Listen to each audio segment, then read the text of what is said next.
Bienvenue Maria, merci de nous faire l'amitié d'être sur ce plateau. D'habitude vous êtes sur un autre plateau. On est samedi, pas besoin de dire qu'il fait... C'est vous qui l'annoncez, beau temps pour les livres en fait. De toute façon on est à l'intérieur, donc il faut venir au salon. Hein, il fait moche à l'extérieur. Venez au salon. Une grosse dépression. Un temps adéquat.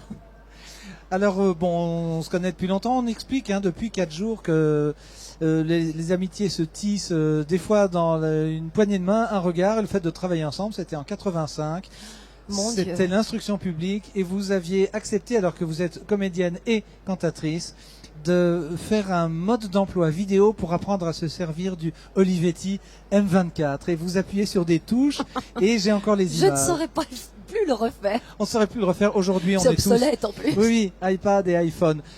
La carrière de comédienne, la carrière de cantatrice, et puis les enfants et la famille. Cantatrice, c'est un bien grand mot. C'est un grand mot. On va dire comédienne qui chante. Une comédienne qui chante, mais enfin quand elle chante Mozart, c'est quand même pas mal du tout.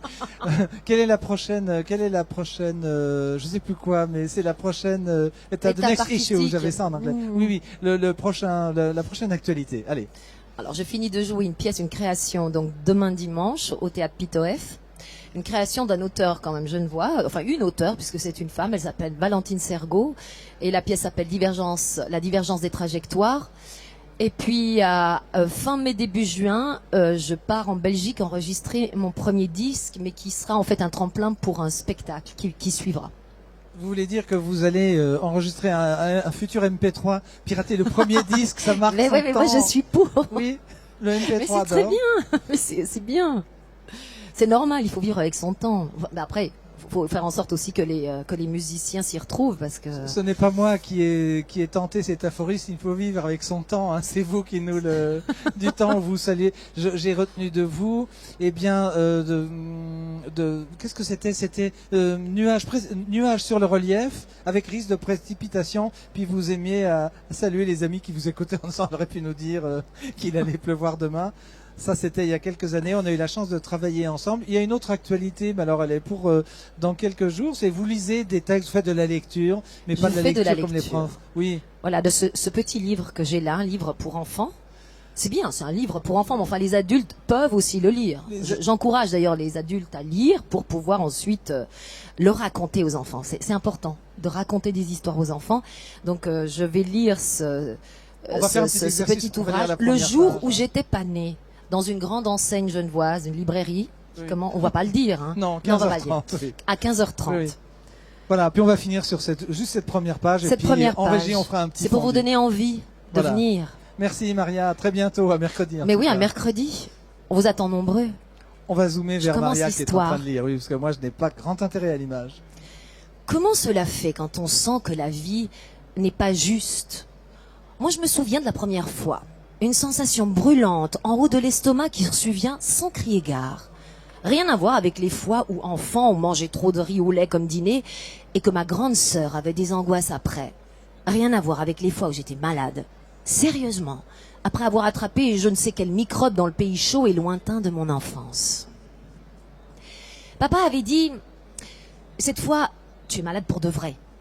Il va falloir prendre des cachets tous les jours, plusieurs fois par jour. Même du haut de mes 8 ans, j'avais frémi en découvrant dans sa main les cachets plus grands que des noisettes. Je savais qu'ils avaient le goût d'une mauvaise poudre qui raclait le fond de la gorge si l'on croquait dedans, en ayant peur de les avaler d'une seule traite. Tous les jours, avais-je répondu, cachant ma crainte. En fait, j'ai découvert depuis que cela fait pareil à tout le monde, surtout aux filles. Je voyais surtout les cachets se bloquer au fond de la gorge et le mauvais goût apparaître. Dans l'image, il y avait ma gorge en flammes, puis des cachets roulants et se bloquant avant la luette. Là, on avait envie de tout recracher. La douleur dont je parle quand les choses ne sont pas justes, je le sais, c'était une douleur de grand. Une douleur qui deviendrait familière quand elle se reproduirait. En grandissant, j'ai compris petit à petit. Le jour de cette première fois, voilà ce que j'ai ressenti. Cette douleur, c'était comme dans les images des spots publicitaires que l'on voit à la télévision. Un estomac grossièrement dessiné et tout lisse, tout blanc, même pas la vraie couleur. Et soudain, un éclair rougeâtre allume une sorte d'incendie ridicule avec flammes et effets. Puis une voix suave annonce qu'avec les pastilles machin, apparition en dessin animé de la pastille machin, le feu s'éteint. En fait, on vous montre l'intérieur de quelqu'un qui s'énerve tellement à cause des gens ou des choses que cela finit par lui tomber sur l'estomac direct. Moi, je sais ce qui se passe à ce moment-là, depuis le temps que cela m'arrive. C'est quand la vie n'est pas juste, ou que quelqu'un vous a fait quelque chose de pas juste, ou que c'est vous qui avez fait quelque chose de pas bien, et cela vous travaille, sans arrêt, dans l'estomac et dans la tête. Toutes ces émotions sont dans le même endroit du corps, là, dans l'estomac. Et après, on se raconte une histoire de cinéma pour expliquer les choses.